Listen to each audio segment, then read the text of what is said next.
Il faut savoir, ayyuhal akhyar, que l'iman, la foi dans la vie du musulman, dans la vie du croyant, c'est ce qu'il y a de plus important. Il y a beaucoup de choses qui sont importantes, même des choses mondaines.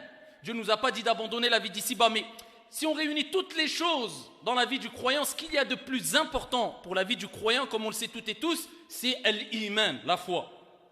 C'est pour ça qu'il faut savoir que la foi est un trésor inestimable, facile à dérober, difficile à protéger et préserver.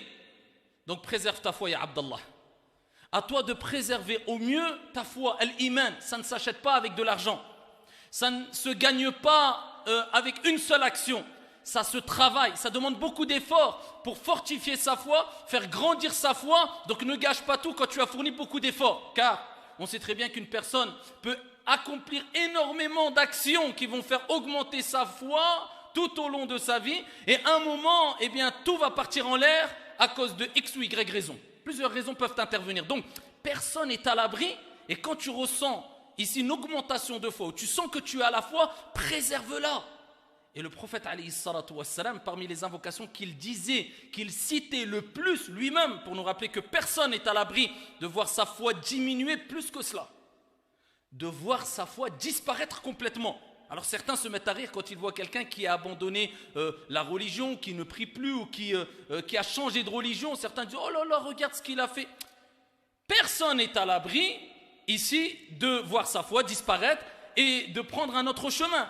Donc toi, tu dois te préoccuper de ta propre foi et de répéter ce que le prophète alayhi salatu wassalam disait de jour comme de nuit « Ya muqallib al-qulub, thabbit qalbi ala dinik ». Ô toi qui retourne les cœurs, raffermis, laisse mon cœur dans ta religion. Personne n'est à l'abri. Donc il faut savoir, ayyuhal akhyar, que la foi, c'est quelque part l'âme, ruhul qalb, l'âme du cœur. Donc le cœur sans âme meurt. Je parle d'un point de vue spirituel. Eh bien ici, la foi, c'est l'âme du cœur du croyant. Et l'âme de la foi, l'iman, c'est le Coran. Donc sans Coran, d'un point de vue spirituel, ton cœur meurt.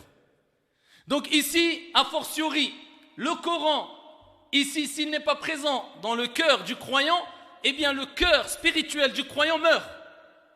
Et c'est pour ça que le prophète alayhi salam fi sahih a dit que une poitrine, un cœur sans Coran, c'est comme une maison en ruine. Donc la première des choses à savoir, si tu veux t'en sortir au niveau spirituel, revoir ta foi augmenter, fortifier, préserver ta foi, le Coran. Donc quelqu'un qui te dit ma foi elle baisse, je ne sens plus ma foi, je ne sens plus mon iman, je n'arrive plus à adorer mon Seigneur. Jalla fi'ula, première question qui se pose, quelle est ta relation avec le Coran? Ibn al-Jawzi rahmatullahi alayhi disait, toute personne qui a un mushaf, un exemplaire, un Coran, un exemplaire du Coran chez lui, il doit le lire quotidiennement, chaque jour il doit le lire, ne serait-ce que quelques versets. Te rappelle que la relation avec le livre d'Allah Jalla wa Ala, eh bien ça doit être telle ta relation avec la nourriture. Tu as besoin de manger et de boire chaque jour pour préserver ton corps, ta santé, ta vie. Tu dois ici te nourrir de manière spirituelle du Coran chaque jour si tu veux préserver ta foi, ton âme qui fait vivre ta foi. Donc le Coran c'est quelque chose de primordial. Et pour vivre avec le Coran, c'est de lire, comme disait Ibn al-Jawzi, ne serait-ce que quelques versets par jour, minimum. Au moins, tu as ouvert le mushaf. Kalamullah, Allah te parle, tu as une conversation avec Dieu. Tu veux quoi de plus? Ce n'est pas un message de n'importe qui. Ce n'est pas un roi qui t'envoie un message, un président qui t'envoie un message qui te mettrait dans tous tes états. C'est le roi des rois, c'est Allah, c'est le Seigneur des mondes qui t'envoie un message. Il suffit d'ouvrir le mushaf. Et voilà, tu reçois le message. Et Abdallah, tu ne sais pas lire l'arabe, lis le français. Tu es turc, tu veux lire en turc, lis en turc. Tu es anglais, lis en anglais, lis. Au moins tu as la traduction du sens.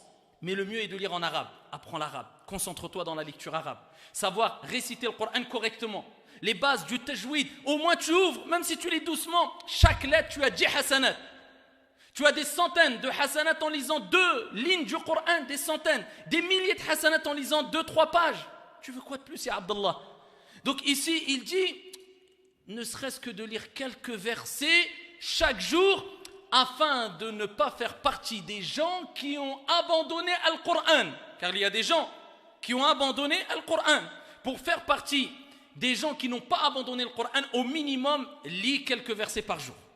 Et ça, c'est déjà le premier pas pour préserver sa foi. Parce que ça, c'est l'âme de la foi.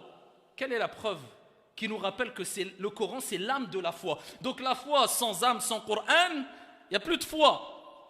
Allah Jalla wa Ala dit وَكَذَلِكَ أَوْحَيْنَا إِلَيْكَ رُوحًا مِّنْ أَمْرِنَا. Allah, il a appelé le Coran Ruhan.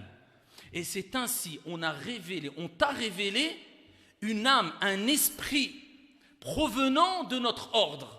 Le Coran a plusieurs appellations, le Coran a plusieurs sens. Mais parmi les sens, parmi les appellations qui ont été attribuées au Coran et qui sont les plus grandioses, c'est ça, Ruhan minna. C'est-à-dire qu'Allah Jalla wa Ala a fait de ce Coran une âme pour les cœurs, une âme pour les esprits, une âme pour la foi, al-iman. Donc si tu enlèves cette âme-là, je parle d'un point de vue spirituel pour les croyants musulmans, eh bien ici, il ne faut pas s'étonner si tu n'as plus la foi parce qu'elle est morte, ou elle s'est trop affaiblie parce que tu as pris trop de distance avec le Coran. Et parmi les sagesses que nous avons concernant le Coran, et parmi les plus belles des sagesses, hikam, que nous avons du Coran ou concernant le Coran al-Karim, c'est la suivante. Le Coran, c'est tel un compagnon. Plus tu le fréquentes et plus il te dévoile ses secrets. Car le Coran renferme des secrets. Ces secrets-là qui ne sont pas donnés à tout le monde. Ces secrets-là qui poussent à avoir ici un goût particulier à la personne quand il lit le Coran. Parce qu'il y a des gens qui le lisent mécaniquement. Mais il y a un moment où ta lecture du Coran va t'apporter une chose, un goût, un plaisir indescriptible. Ça, c'est quand tu auras pris le Coran comme compagnon proche. Et petit à petit, Dieu te dévoilera certains secrets. Que quand tu liras des versets coraniques, et attention, ce n'est pas à tout le monde d'interpréter le Coran al-Karim.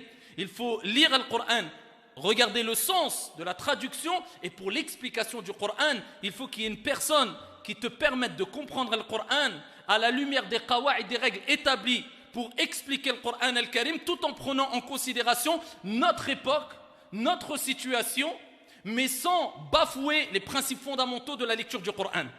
Et il y a des versets qu'il faut contextualiser, il y a des versets qui concernent une personne, il y a des versets qui concernent une situation, une époque, il a akhiri. Mais vivre avec le Coran, c'est s'efforcer à lire et à comprendre le Coran al-Karim, le sens du Coran, afin ici de sentir la foi qui augmente. Et ça, c'est la première étape si tu veux préserver ta foi ou tu veux renouveler ta foi. Le but ici, c'est de permettre de préserver ou renouveler. La foi se renouvelle, elle se renouvelle. Qui l'a dit? Le prophète alayhi salam, comme on va le voir. Il faut renouveler sa foi et on doit tous renouveler notre foi de manière constante. Chaque jour ça se renouvelle, chaque jour ça se renouvelle.